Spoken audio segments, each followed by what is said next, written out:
Hey, Mr. Retro here, and I just purchased the SNES Classic Mini. And while it is adorably small, it does pack a pretty big punch. Now, I did wait in line 4 hours for this bad boy, and I was just third in line. So, we're going to go ahead and jump in to this console and the unboxing of it. Keep watching. So as you can see with the Super Nintendo Classic Mini, it comes in a really nice box, and you can kind of see over here on the sides where they placed kind of the big hitter games on it. And up at the top you can see Star Fox 2, which it has never been released. And in fact, you actually have to play the first level of the original Star Fox before you can even unlock Star Fox 2, which I thought was kind of interesting. You can kind of see the full list of games over here on the left as I slowly scroll down it, and you can see some of the box art of these games over there on the right.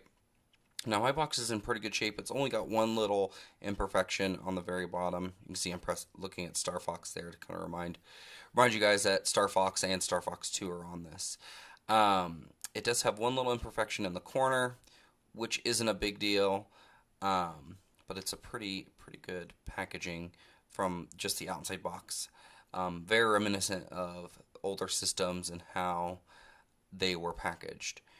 Now, taking this out, it does come in one big box that's kind of segmented, and you'll be able to see it when I pull it out here. So it does come with a little manual that writes on top, talks about different games, and I just toss that to the side.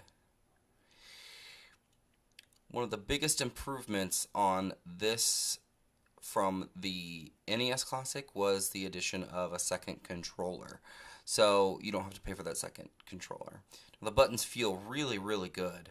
I do a comparison later on where I talk about the original Super Nintendo controllers to these, but they feel really good. The buttons have a nice clickiness to them. The same sort of plastic feel. The start and select are very rubbery, like they are on the original Super Nintendo controllers. So having that second controller was a big plus. But yes, the controller feels very nice. It does have a slightly, it's got a good weight to it, very similar, but it has a slightly, I don't want to say weird texture, but it's kind of bumpy. And it may be because of the grade of plastic they're using. But so here you can see you get an HDMI cord. It's just a standard little 3 foot or 1.5 foot, I don't remember which, HDMI cord. And then there you get, I think that is a mini USB, if not, yeah, it might be a mini USB, where you get for the power brick. And the power brick is not a standard power brick. It's a Nintendo branded power brick. It's not something that they just pulled off the shelf. So it looks very nice and sleek. It's a big power brick, considering that the console itself is very tiny. Now we get right into the system. In that entire box, it just takes up that little tray, which I thought was kind of hilarious. But as you see it pulled out of the sleeve, it looks just like a little Super Nintendo. It looks pretty good. I thoroughly enjoy the system. It's something that is seems to be made very well.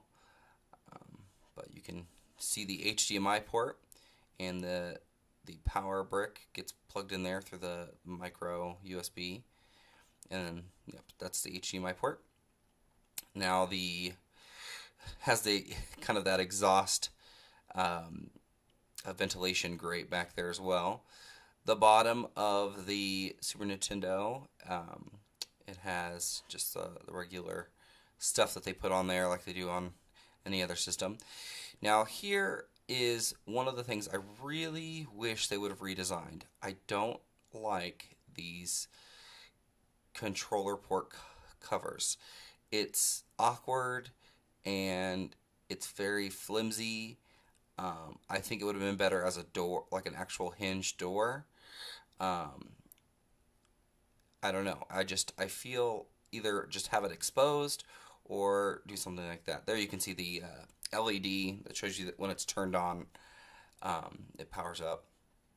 The buttons work just like they do in an original Super Nintendo. They click, and the reset does kind of snap back with a spring. That door, it just does not like to stay on once you pop it out. Just this is, I think they could have done a slightly better job, or at least played around with it a little bit just to try it out. I really wish that would have opened, even if it didn't open to anything. It would have been interesting, but I understand not as many moving parts. But all in all, it looks pretty good. I really enjoyed the system, especially the unboxing experience. It was pretty well um, wrapped up in there, and yeah, it's pretty good. Now here's where I introduce the comparison from the original Super Nintendo controller to this mini classic controller. And really, just from the video, you can't really tell the difference without looking at the cord length or the end of the cord. But going back and forth from one to the other, that was the Mini Classic or Classic Mini, and the one I'm using right now is the original, and it's very similar. I think if you switched it out, the Super Nintendo novice would not really be able to tell the difference. Um, the feel is very similar. The button clickiness is very much the same. That D-pad feels really good. Um, the plastic feels identical, except for the outer casing. The entire casing of the thing has a slightly different texture. That one is just a little bumpier than the original one, and that may be because the original one, the texture is worn off, but just it just feels just slightly different. The color is very similar. The Classic Mini is color is just slightly darker. The original is just a little bit lighter, and mine's a little yellowed from sunlight, but not too bad. And they even have the screws in a very similar placement. And so that's the original stamp on the back of the controller.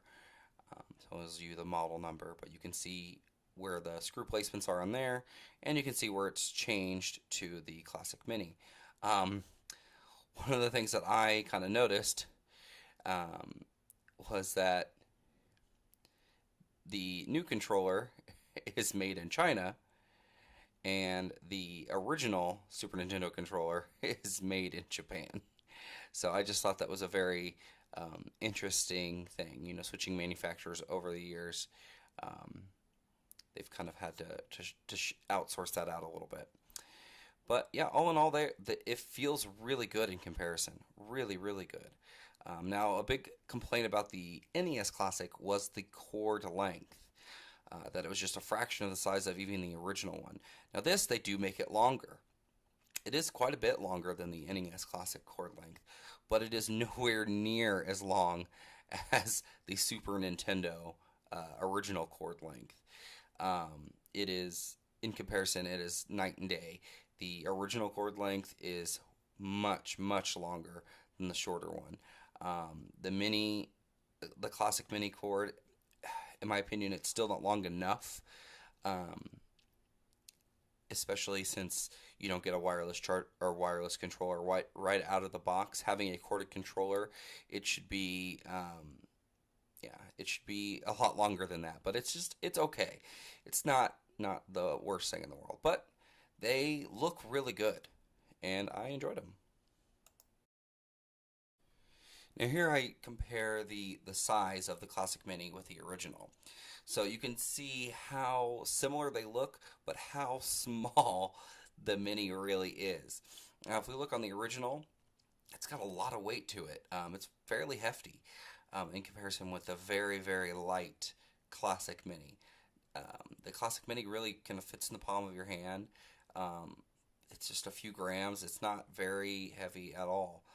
Looking at the front, they did a really good job at really mimicking the overall design aesthetic from the original to this classic mini. They have the LED port or the LED light.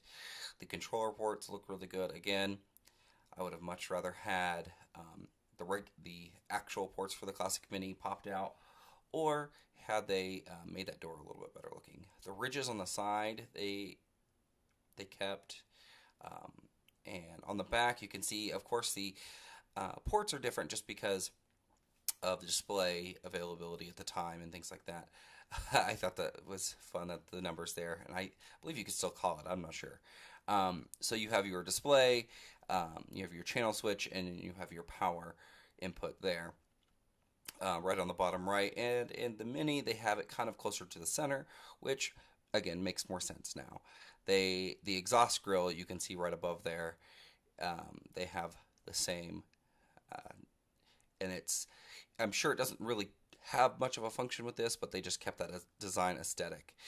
Now I said this before, but the buttons do move just like the original Super Nintendo, and the reset does snap back. Now, the eject button and the cartridge slot are two buttons that they didn't mimic over on the classic mini, which I kind of thought would have been interesting to do, especially with the eject. If they did that with the eject, I think it would have been a nice way to go back to the home screen for the game selection and just have the reset just reset the game that you're playing. But yeah, and then the cartridge thing could have just been an empty little spot right there. But that is a size comparison of the original and the classic mini. Now for setting this thing up, you have to plug in the power in the back, just like any other system. Um, and I have mine kind of resting on my XX1 right now. I'm in the process of redesigning my entertainment center. But you take the HDMI port, you plug it in there. Now I have my HDMI running through an HDMI splitter, just so I can have multiple systems plugged in at once, but I have it all set up. Now plugging in the controllers, you do have to take off that very flimsy door panel, which, like I've said before, I really don't like, and I wish they would have redesigned that a little bit better. It's flimsy and it feels like it kind of gets in the way, and to me it kind of ruins the overall feeling and design aesthetic that they were going for. But it plugs in nice and neat to the front, and it really just looks good, and you just click it forward and it immediately starts up and plays.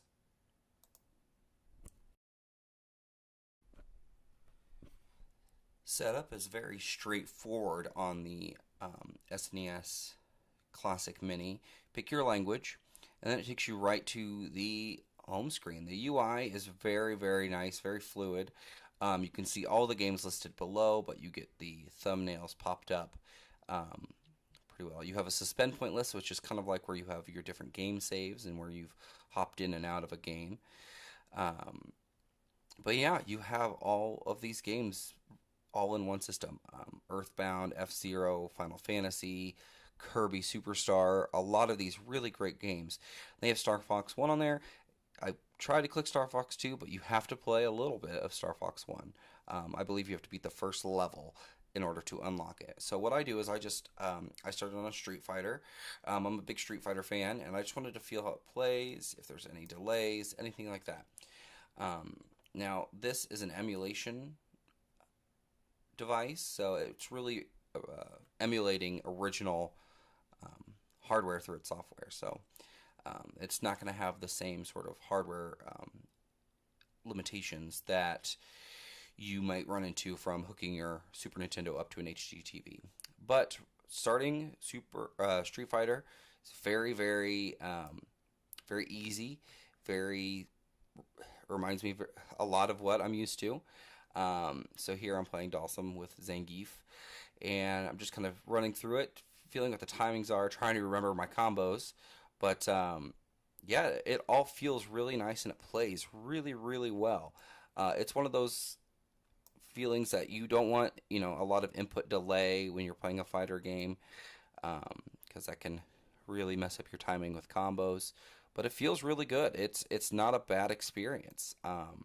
So I really enjoyed it. Now, in order to go and get back to the game menu, you have to hit the reset button. And I said this before, I really wish they would have set this to a different button. So, the SNES Classic Mini. Is it worth it? You know, I think for the price and the nostalgia factor, I really think it is. Now, like I mentioned before, it does have its faults. For instance, this controller port, I really think it could have been much better developed. This loose door on the front, it's hard to open, hard to close, and the overall difficulty, to me, seems like it would have been better improved had it just been on a hinge and you just flip this bad boy down. I think it would have worked out a lot better for them. But really, the form factor is perfect. The size is great. It being really light and the cords not being as long as a normal Super Nintendo cord, controller cord, it does kind of make me worried that you could pull this off your game shelf if you pulled back on your controller too hard. Now, you can use the wireless controllers, I believe, from Hori that will work on this like they did with the NES Classic Mini.